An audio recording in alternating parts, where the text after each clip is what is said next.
ترقیاتی منصوبوں اور دیگر اہم منصوبوں اور کا تہ دل سے شکر گزار ہوں کہ آپ سب نے آج اس پریس کانفرنس میں شرکت کی۔ میں پاکستان پیپلز پارٹی کا ٹکٹ ہولڈر ہونے کی حیثیت سے یعنی پاکستان آزاد جموں و کشمیر اسمبلی کے حلقہ LA34 جموں 1 کا امیدوار ہوں۔ آج میں اپنی انتخابی مہم، عوامی مسائل اور اپنے منشور کے بارے میں آپ کو آگاہ کروں گا۔ الیکشن کا مقصد میں سیاست کو اقتدار کا ذریعہ نہیں بلکہ عوامی خدمت کی ذمہ داری سمجھتا ہوں۔ میری اولین ترجیح اپنے حلقے کے عوام کے مسائل کو اسمبلی اور حکومت کے ہر فورم پر مؤثر انداز میں اٹھانا ہے۔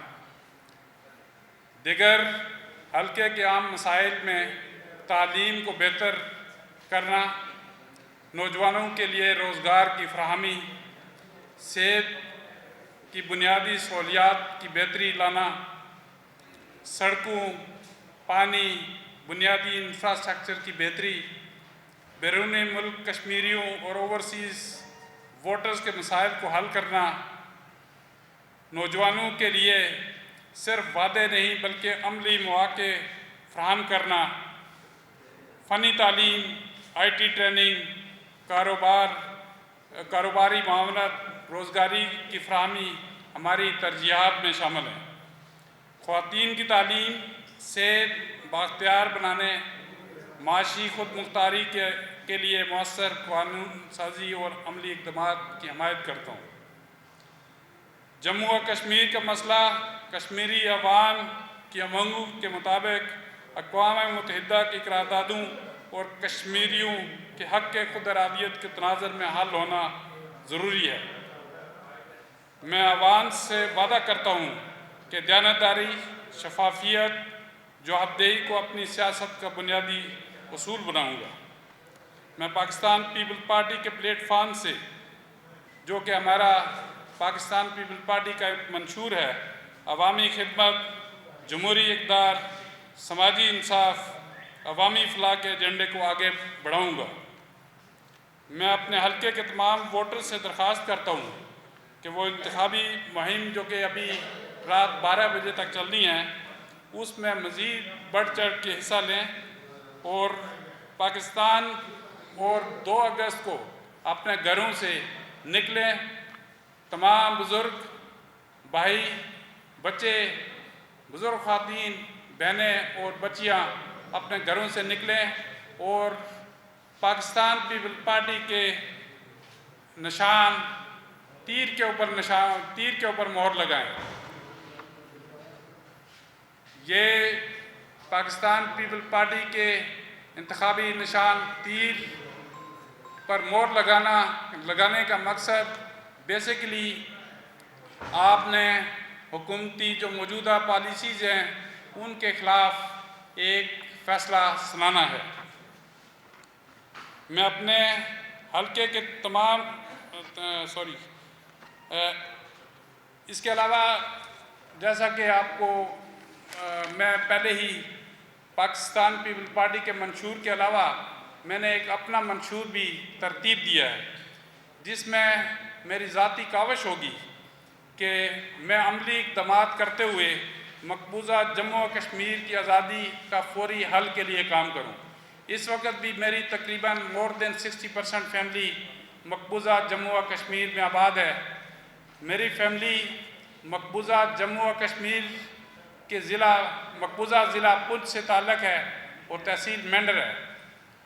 یہ ان ہمارے عزیزوں سے اگر آپ پوچھیں کہ آزادی کی قیمت کیا ہے، ان میں سے جو بھی ہمارے عزیز و اقارب آزاد جموں و کشمیر تشریف لائے تو ان میں سے واپس جانے کے لیے کوئی تیار نہیں تھا، چونکہ وہ آزادی کی نعمت سے محروم ہے۔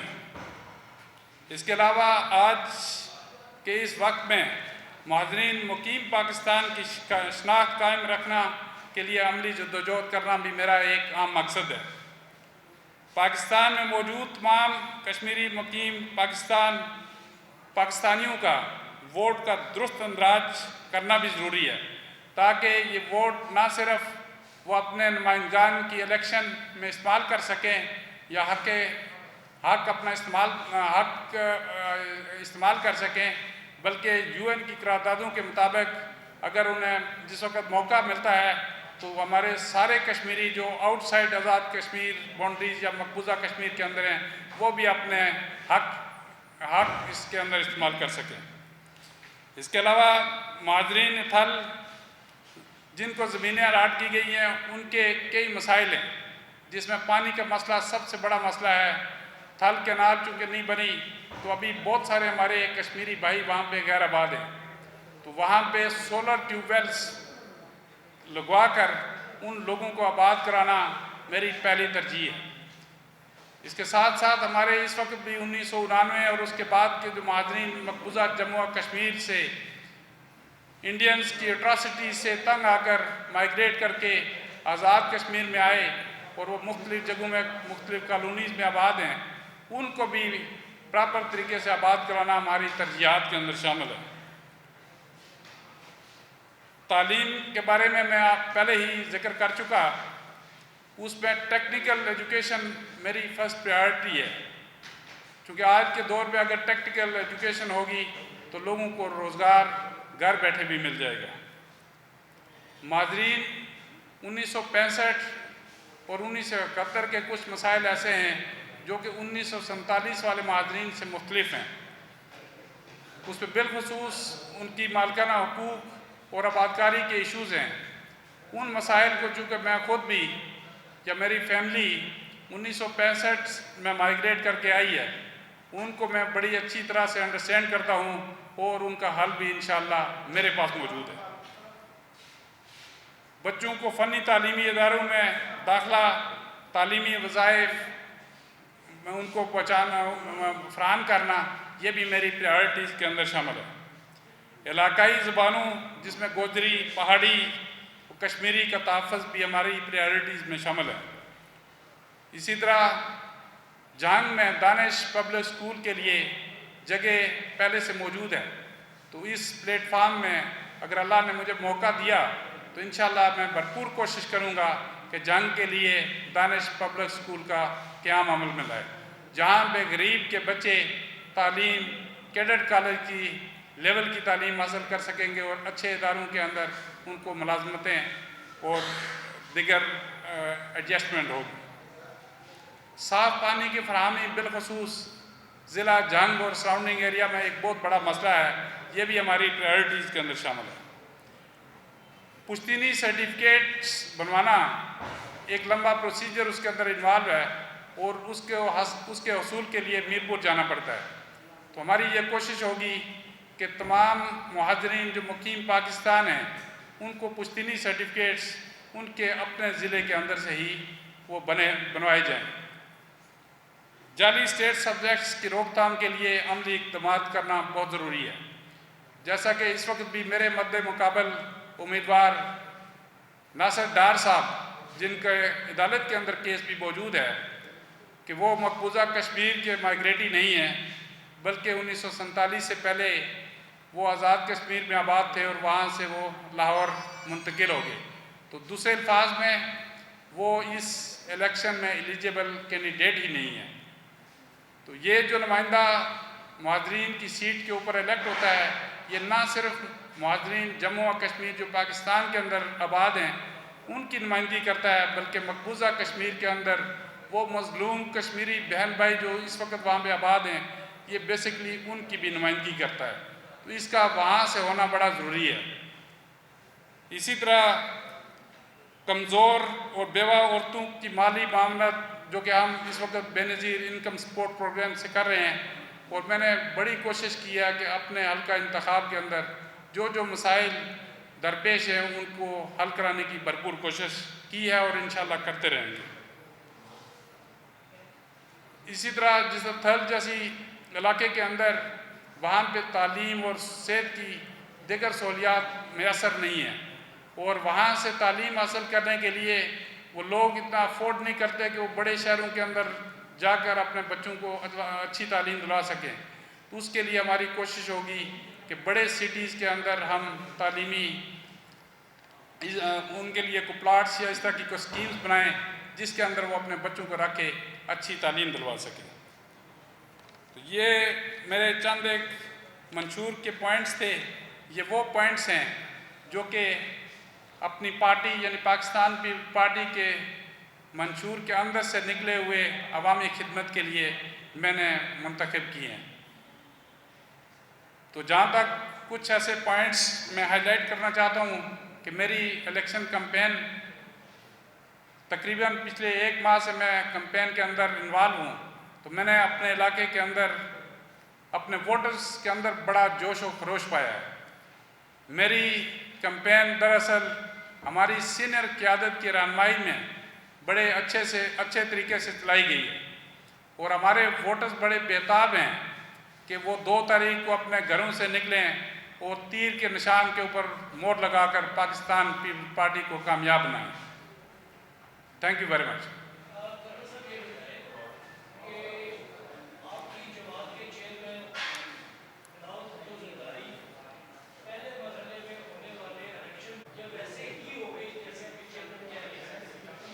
شکریہ. یہ آپ نے بڑا زبردست کوشچن کیا اور اس میں ہمارے جناب چیئرمین بلاول بھٹو زرداری صاحب کا موقف 100% ٹرو ہے. کیونکہ میں اس حلقہ انتخاب کے اندر میں اپنی آنکھوں سے دیکھ چکا ہوں کہ پنجاب گورنمنٹ کی مشینری حرکت میں ہے اور اس حد تک حرکت میں آیا کہ ہر ڈسٹرکٹ میں 6 کروڑ روپے کے لوکل گورنمنٹ کے تھرو فنڈز ریلیز کیے گئے اور وہ سارے فنڈز بالخصوص انہوں نے کشمیری کالونیز اور کشمیریوں کے اندر بانٹنے کی کوشش کی ہے. اس کے علاوہ جو ڈسٹرکٹ جھنگ ہے اس میں میری انفارمیشن کے مطابق 120 ملین ریلیز کیا گیا ہے. یہ بالکل دھاندلی کے زمرے میں آتا ہے. اس الیکشن کے دور میں پنجاب گورنمنٹ کو ایسے اقدامات نہیں کرنے چاہیے تھے جس سے کہ الیکشن کنٹروورشل ہو. اس کے برعکس جبکہ ہماری حکومت اس وقت پنجاب کے اندر موجود نہیں ہے تو ہم نے ایک پراپر طریقے سے ہماری سینئر قیادت کی رہنمائی میں جناب چیئرمین بلاول بھٹو زرداری, محترمہ فریاض تالپور صاحبہ, چودھری ریاض صاحب, ہمارے پریزیڈنٹ پنجاب جناب راجہ پرویز اشرف صاحب, ہمارے سیکریٹری جنرل پنجاب و دیگر تمام سینئر قیادت نے یہ فیصلہ کیا کہ ہمارے لوگ جو ڈسٹرکٹ لیول کی جو پولیٹیکل باڈیز ہیں وہ اس میں حصہ لیں گی اور ہماری کمپین چلائیں گی. دراصل یہ ہمارے پارٹی کی قیادت جو ڈاؤن ٹو ڈسٹرکٹ لیول ہے یہ اس نے میری اس کمپین کے اندر معاونت کی ہے. اگر وہ میری معاونت نہ کرتے تو یہ آپ کو پتہ ہے کہ یہ دنیا کا سب سے بڑا حلقہ ہے اور اس کے اندر الیکشن کو مینیج کرنا بڑا مشکل کام تھا. اور ہم اس میں ڈیمورلائز نہیں ہیں, لیکن میں اس پلیٹ فارم سے میں گورنمنٹ آف پنجاب کو تنبیہ کرنا چاہتا ہوں کہ وہ اس طرح کے ہتھکنڈوں سے باز رہے. میرے علم میں یہ بھی آیا ہے کہ وہ کچھ لوگ جو فوت ہو چکے ہیں یا بیرون ملک ہیں ان کے شناختی کارڈ بھی اکٹھے کیے جا رہے ہیں اور وہ جعلی ووٹ کاسٹنگ کی کوشش کریں گے. اس میں ہمارے جالے جو ہمارے بزرگ جالے بھی ہیں, ہمارے ینگ بھی ہیں, PYO کے بھی ہیں اور دیگر ذیلی تنظیموں کے لوگ ہیں, وہ بالکل الرٹ ہیں اور وہ انشاءاللہ ان کو کسی قسم کی دھاندلی کرنے سے روکیں گے. اس میں مجھے ایک اور بڑی خوشی ہوئی ہے فیلڈ میں جانے کے بعد کہ پاکستان تحریک انصاف کے وہ ینگ ووٹرز جو کہ مسلم لیگ نون کی حکومت اور ان کی پالیسیوں سے تنگ ہیں اور بالخصوص مہنگائی اور بے روزگاری سے تنگ ہیں, وہ بھی انشاءاللہ ہمیں ووٹ دینے کے لیے تیار ہیں اور وہ یہ سمجھتے ہیں کہ میری جیت یہ ان کی جیت ہو. Thank you.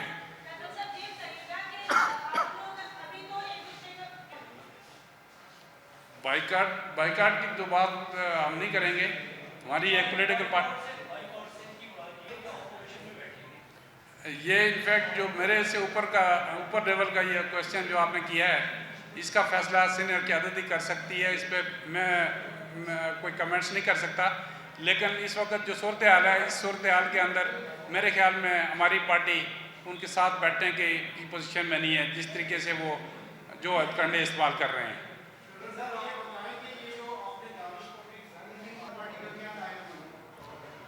شکریہ جناب. اس میں جو دانش پبلک اسکول کا آپ نے کہا کہ یہ نون لیگ کی حکومت کا پروجیکٹ ہے, یہ نون لیگ کی حکومت کا نہیں ہے بلکہ حکومت کا پروجیکٹ ہے. وہ علیحدہ بات ہے کہ اس وقت ان کی حکومت ہوئی ہوگی، انہوں نے ایک ادارہ بنایا اور جس کے اندر ایک غریب کے بچے جو ہے نا ایک اچھی تعلیم کیڈٹ کالج لیول کی حاصل کر سکتے ہیں، تو ایک اچھا ادارہ ہے، تو وہ اچھا ادارہ یہاں ہونا چاہیے۔ اس میں ابھی ریسنٹلی جناب ہمارے صدر پاکستان جناب آصف علی زرداری صاحب کی گائیڈنس کے مطابق 3 بلکہ 4 دانش اسکولز آزاد کشمیر کے اندر دیے گئے ہیں اور 3 دانش اسکول گلگت بلتستان کے اندر وہ قائم ہوئے ہیں یا ہو رہے ہیں۔ تو جس سے ایک عام آدمی یا غریب آدمی کو ایک اچھی تعلیم مل سکتی ہے۔ جہاں پہ کسی ادارے میں اگر اچھی تعلیم ملے گی تو ہم اس کی سپورٹ کریں گے۔ وہ جنگ میں بھی ہونا چاہیے، جنگ بھی ایک بڑا ریموٹ ایریا ہے۔ Thank you.